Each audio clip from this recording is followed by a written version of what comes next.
Assalamualaikum warahmatullahi wabarakatuh. Di sini saya akan menjelaskan ruang lingkup biologi.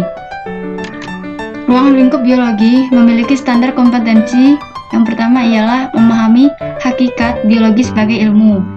Kompetensi dasar menjelaskan ruang lingkup biologi, permasalahan pada berbagai objek biologi, dan tingkat organisasi kehidupan melalui penerapan metode ilmiah dan prinsip keselamatan kerja. Menyajikan data hasil penerapan metode ilmiah tentang permasalahan pada berbagai objek biologi dan tingkat organisasi kehidupan.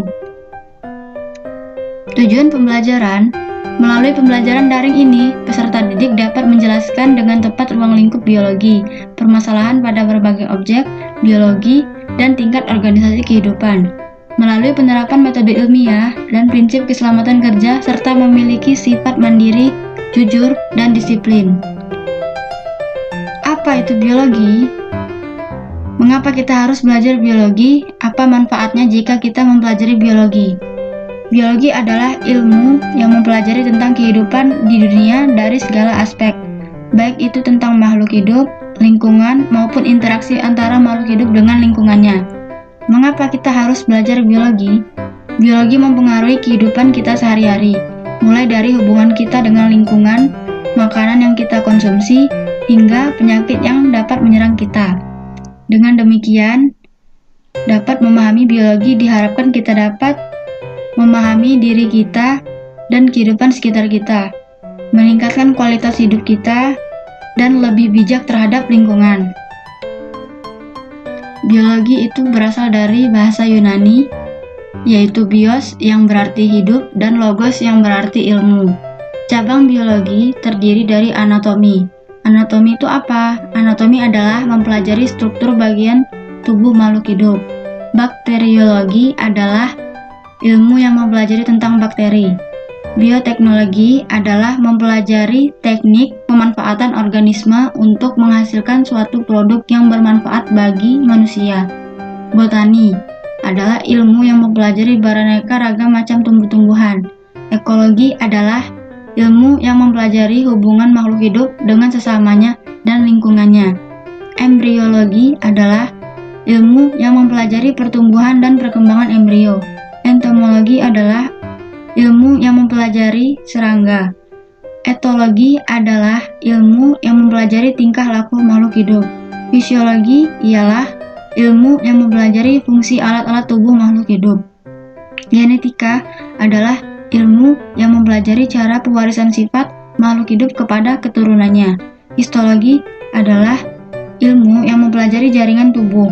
Imunologi adalah ilmu yang mempelajari sistem kekebalan tubuh. Mikologi adalah ilmu yang mempelajari jamur atau fungi. Mikrobiologi adalah ilmu yang mempelajari tentang organisme kecil yang tidak dapat dilihat secara langsung. Morfologi adalah ilmu yang mempelajari tentang bentuk dan struktur makhluk hidup. Ornitologi adalah ilmu yang mempelajari hewan golongan aves atau burung. Virologi adalah ilmu yang mempelajari tentang virus. Dan zoologi adalah ilmu yang mempelajari tentang beraneka ragam hewan. Peranan biologi. Di bidang kedokteran itu ada bayi tabung dan pil KB. Bidang farmasi itu ada obat-obatan dan jamu atau herbal. Bidang teknologi pangan itu misalnya pembuatan kecap dan tempe. Di bidang pertanian itu penemuan bibit unggul seperti tanaman transgenik, tanaman hasil rekayasa genetika seperti teknologi hidroponik dan kultur jaringan. Bidang pertanian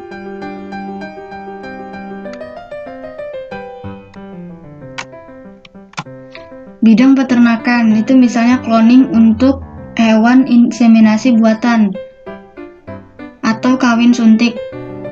Selanjutnya bidang perikanan itu seperti budidaya ikan hias.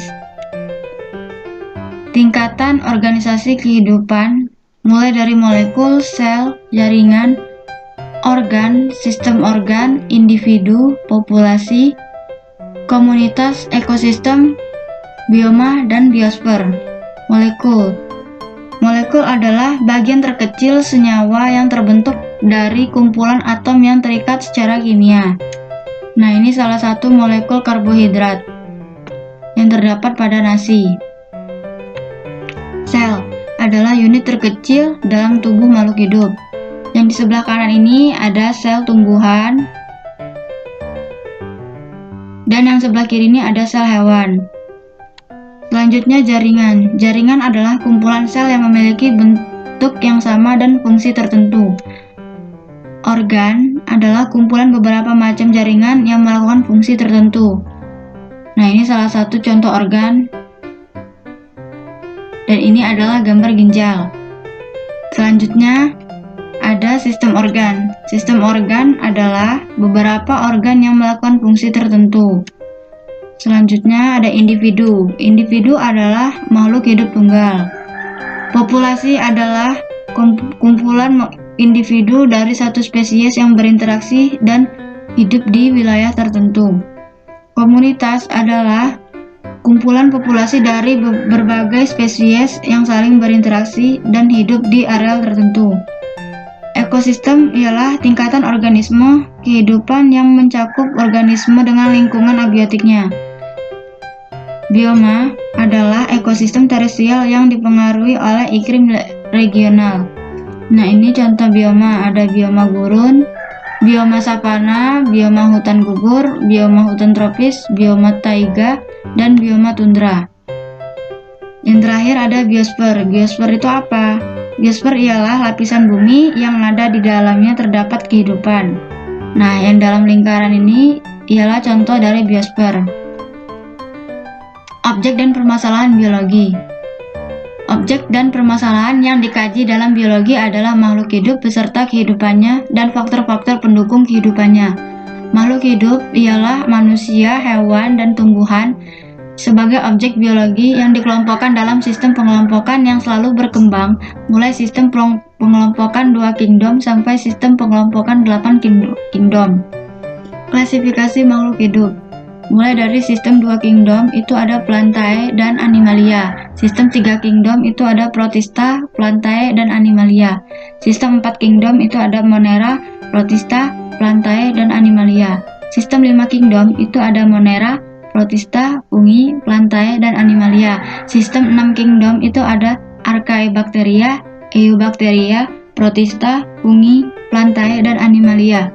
Sistem 8 kingdom itu ada Archaebacteria, Eubacteria, Archezoa, Protozoa, Chromista, Fungi, Plantae, dan Animalia.